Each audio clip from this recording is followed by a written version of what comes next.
Alors moi je m'appelle Margot, je suis arrivée en Mayenne il y a 4 ans maintenant. J'ai assez vite commencé à travailler dans l'animation du côté de Vège, dans les centres de loisirs. J'ai ramené tous mes copains avec moi parce que l'artisan gribouillard ils sont arrivés après moi. Et c'est grâce à moi qu'ils sont là. Totalement, je confirme. J'ai fait une école d'art en région parisienne pendant 5 ans, avant de voyager un petit peu et faire du woofing un peu sur différentes fermes. J'aime bien toucher un peu à tout. L'invention de petites histoires, la création de personnages, vraiment travailler la fiction avec le dessin. Je suis une grande amatrice de récits illustrés, bandes dessinées, tout ça. Donc c'est vraiment un domaine qui m'intéresse et que je vais essayer de partager au mieux. Moi, je m'appelle Héloïse, je viens d'arriver en Mayenne tout juste. Moi, je suis plutôt artiste-auteur, c'est mon travail. Et je fais de la linogravure, de l'illustration. Je suis également une grande amatrice de récits illustrés et de bandes dessinées. Pour soutenir les potes. C'est nos copains, c'est pour ça. Un espace qui fait galerie, qui donne des cours, où on peut se faire tatouer, on peut boire un café. Dans un village comme Sainte-Suzanne en plus, qui attire beaucoup de monde, qui a beaucoup de familles, qui a beaucoup de passages pendant la haute saison. Je pense que ça va vraiment être une grande richesse et y participer, ça me met en joie. Oui, c'est clairement une opportunité à ne pas rater. Voilà, c'est ça. Je pense que ça va être un lieu vraiment super et qu'on a vraiment intérêt à le faire vivre et qu'il y ait du passage et qu'il s'y passe plein de choses en fait. Ça crée de l'activité, ça crée du mouvement, ça crée de la nouveauté, ça va attirer du monde. Enfin, c'est vraiment... ça va être une super plateforme en fait d'expression.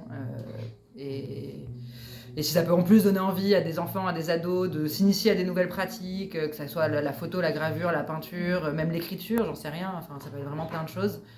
C'est que du bonus quoi, c'est vraiment super. Et voilà, donc du coup, ça me semblait assez évident pour moi de me joindre à cette initiative et de tout donner pour que ça marche. Il n'y a pas énormément de lieux comme ça qui proposent une grande diversité d'offres en termes de cours, en termes même juste d'accessibilité, de rencontres avec les gens, d'ateliers, etc.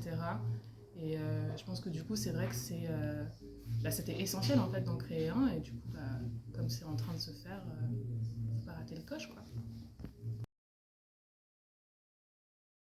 On est dans une phase où on essaye de trouver un maximum d'intervenants pour donner un maximum de cours sur un maximum de pratiques et de faire un peu rencontrer toutes ces pratiques accessibles au plus grand nombre, enfin à prix réduit, en adhérant à l'association et en soutenant le lieu. Je trouve que c'est une super formule. Et ça peut vraiment donner envie aux gens parce que c'est vrai que les prix des cours de dessin peuvent être un peu prohibitifs parfois. Ouais. Et là, l'idée que vraiment la motivation c'est que ce soit accessible, qu'un maximum de gens puissent participer, c'est... Enfin voilà, faut y aller quoi, faut foncer. Très cohérent. Oui, que ce soit un lieu de socialisation qui finance la culture, franchement, jusque-là, pour moi, c'est raccord. C'est vrai que c'est ce qui me vient à l'esprit aussi, les squats. Et en plus, c'est vrai qu'en France, c'est pas hyper bien vu et démocratisé, mais genre, ça me fait penser à Berlin, en fait, où pour le coup, c'est assez normal et assez banal au final de vivre en squat ou de monter des squats. Effectivement, le fait qu'il y en ait énormément, ça facilite en fait la vie créative, ça rend les choses plus faciles parce que, effectivement, comme l'a dit Margot, la force du groupe, en fait, tout simplement. Oui, je pense qu'en tant qu'artiste, créateur, dessinateur, tatoueur, on a intérêt à s'unir quoi et à créer des lieux comme ça hyper polyvalents avec plein de choses différentes pour que chacun puisse s'y retrouver. Et voilà, je trouve qu'il y a vraiment ce potentiel-là dans l'artisan gribouilleur.